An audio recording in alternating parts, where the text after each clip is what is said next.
ভাই আমার আমার অফিস করি। তোর অফিস ওইদিকে? ভারতের বিপক্ষে 2 ম্যাচের টেস্ট সিরিজ দিয়ে প্রথমবারের মতো আন্তর্জাতিক ক্রিকেটে ধারাভাষ্যকার দিচ্ছেন তামিম ইকবাল। ভারতের বিপক্ষে টেস্ট সিরিজে ধারাভাষ্যকার দেওয়ার জন্য ভারত পৌঁছেছেন রাতার আলী খান ও তামিম ইকবাল। 2019 টি-20 বিশ্বকাপের পর বেশ কিছুদিন ধরেই আন্তর্জাতিক ক্রিকেটের বাইরে আছেন তামিম ইকবাল।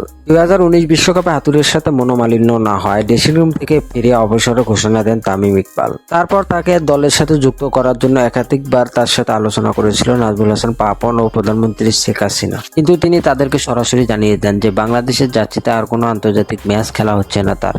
মূলত কোচ হাতুড়ি সিং এর আন্ডারে আর কোনো ম্যাচ খেলতে চায়নি তামিম ইকবাল। কিন্তু তারপর গণ উদ্যানে সরকার পতনের পর আবারও বিসিবির সাথে সম্পর্ক মধুর হয়েছে তামিম ইকবালের। এদিন ক্রীড়া উপদেষ্টা আসিফ মাহমুদের সাথে মিরপুর স্টেডিয়াম পরিদর্শন করতে আসে তামিম ইকবাল। ঠিক সেই সময় ধারণা করা হচ্ছিল আবারও বিসিবিতে ফিরতে পারেন তামিম ইকবাল। এবার আন্তর্জাতিক ক্রিকেটকে পেছনে ফেলে কমেন্ট্রি করার জন্য উপস্থিত আছেন তামিম ইকবাল। এখন দেখার বিষয় শেষ পর্যন্ত কতদূর এগোতে পারে তামিম ইকবাল।